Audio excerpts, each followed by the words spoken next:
माता रानी की सदा ही जय। जय माता दी। सुनने वाले बहन भाई और बहू बेटियों, तुम सबको माता के नवरात्रों को लेकर हार्दिक शुभकामनाएं। माता रानी हम सब के जीवन में अपना आशीर्वाद रखे और हम पर रहम भरी दृष्टि रखे, ताकि हम हमेशा खुश रहें और एक दूसरे के प्रति हमारी अंतरात्मा में, हमारे मन में सहानुभूति और धैर्य बराबर बना रहे।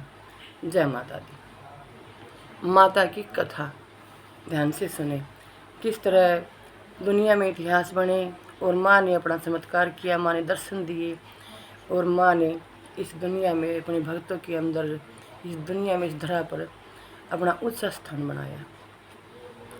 जय माता दी। श्री दुर्गा नवरात्र व्रत। इस व्रत में उपवास या फलाहार आदि का कोई विशेष नियम नहीं है। प्रातः काल उठकर स्नान करके मंदिर में जाकर या घर पर ही नवरात्रों में दुर्गा जी का ध्यान करके यह कथा पढ़नी चाहिए। कन्याओं के लिए यह व्रत विशेष फलदायक है।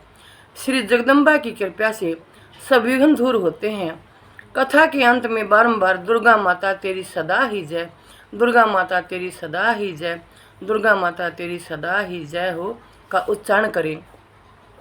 और जो भी व्रत करें, माता बहनें, बहू बेटियां, भाई साहब, भाई, जो भी व्रत करे, इस बात का ध्यान रखें कि वे सुबह उठते ही 11 बार ये मंत्र जरूर कहे।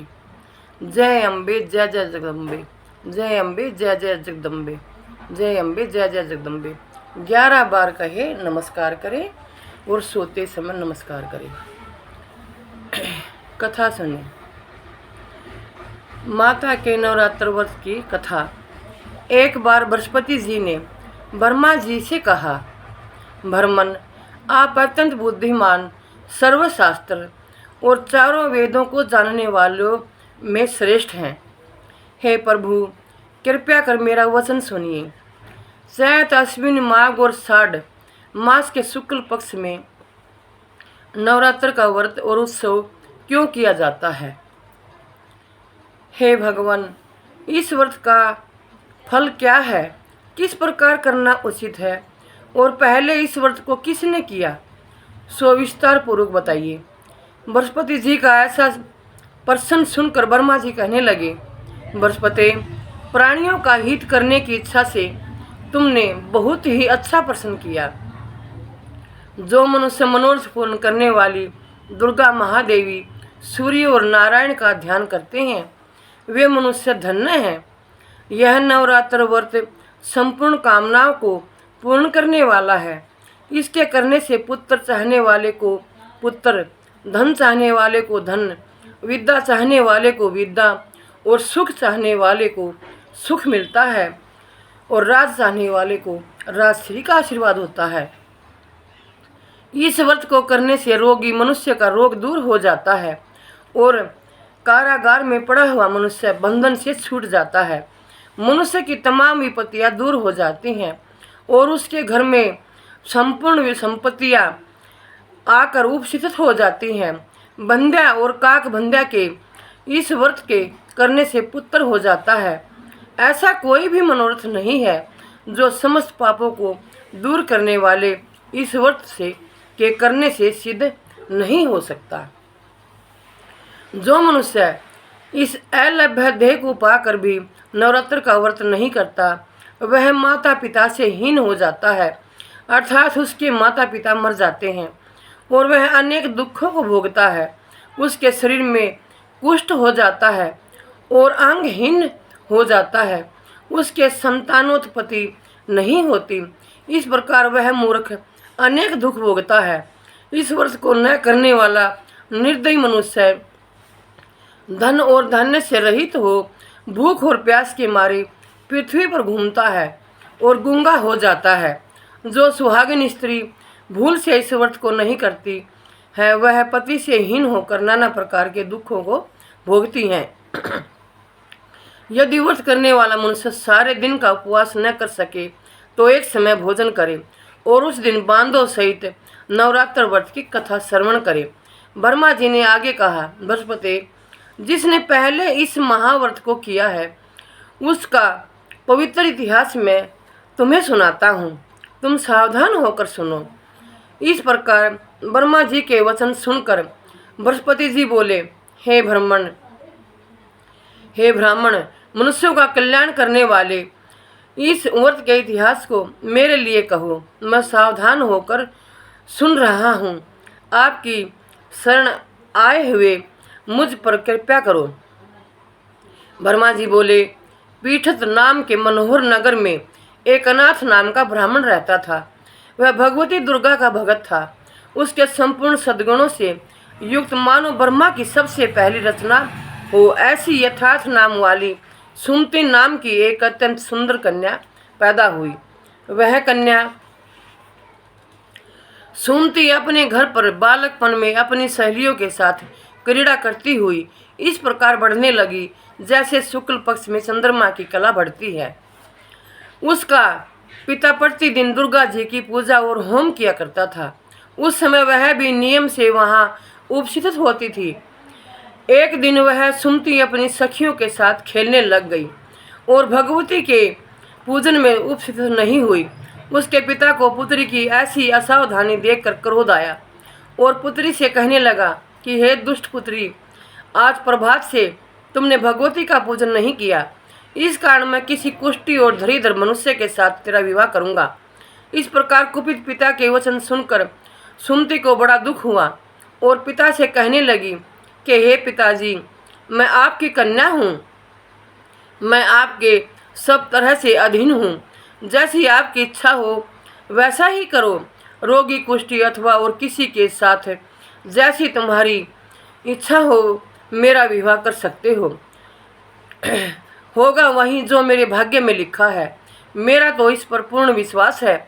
मनुष्य न जाने कितने मनोर्थों का चिंतन करता है, पर होता वही है जो भाग्य में विधाता ने लिखा है।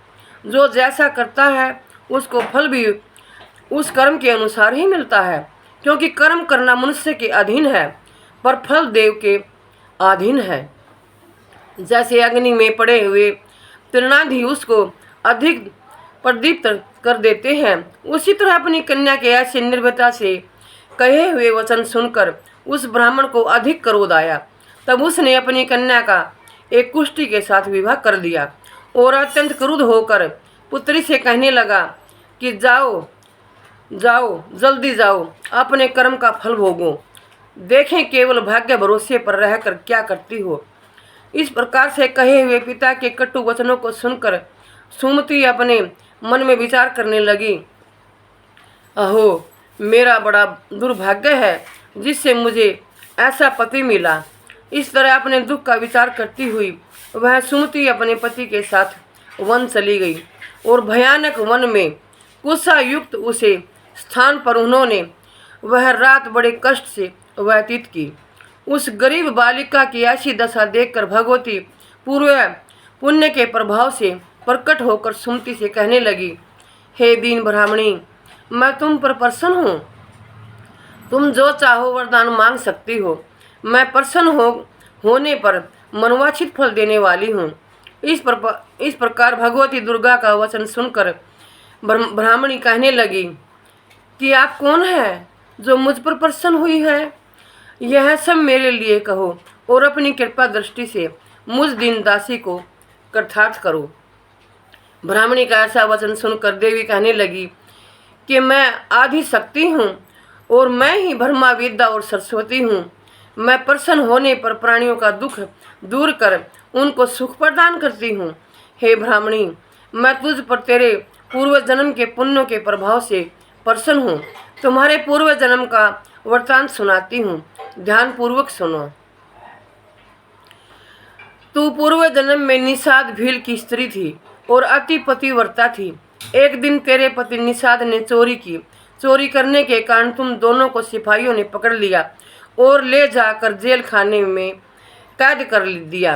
उन लोगों ने तेरे को और तेरे पति को भोजन भी नहीं दिया।